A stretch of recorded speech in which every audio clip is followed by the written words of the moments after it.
In 1947, archaeologists Robert Bloom and John Robinson discovered Mrs. Ples, the first complete pre-human skull in South Africa at the cradle of humankind. Mrs. Ples, who lived 2 million years ago, is what some might call our ancient grandmother. As more and more skulls were found in the surrounding area, scientists discovered that unlike us, Mrs. Ples and her entire African tribe looked strikingly alike. High cheekbones, a thick brow bone, and a brain much larger than our own. But if we all originated from Mrs. Ples, why is it that we all look so different from each other? Here's Bahati. Bahati lives in Central Africa, where sweltering heat can reach up to 40 degrees Celsius in the summer.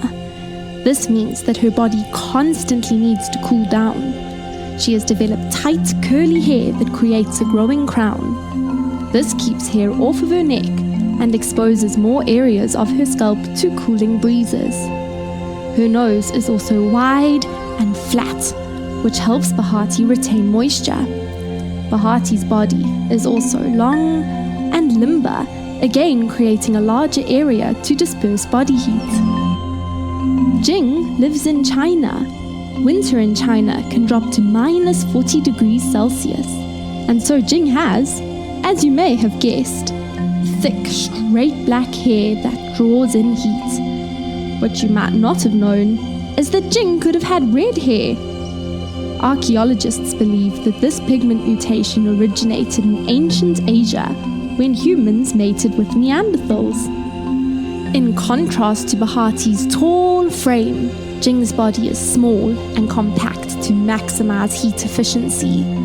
Jing developed epicanthic folds, a double layer of fat that protects her eyes from harsh snow blades. It gets so cold, in fact, that Jing's face flattened so that her nose wouldn't freeze off. Brunt is a Viking, and although he's probably from somewhere in the Scandinavian area, his red hair pigment would have travelled via trade routes from ancient Asia to the icy cold waters off the coast of Norway.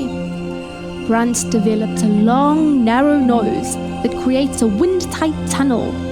By the time icy wind passes midway through his elongated nose tunnels, it warms up, preventing Brunt's lungs from freezing in the frigid temperatures. The Vikings were also one of the first people to develop iris pigment mutation. Brunt's eyes are large and an icy blue, so that, along with his pale skin and large head, it can capture more sun, which is useful, considering Brunt is the furthest away from the equator. Science today tells us that the visible differences between people are accidents of history.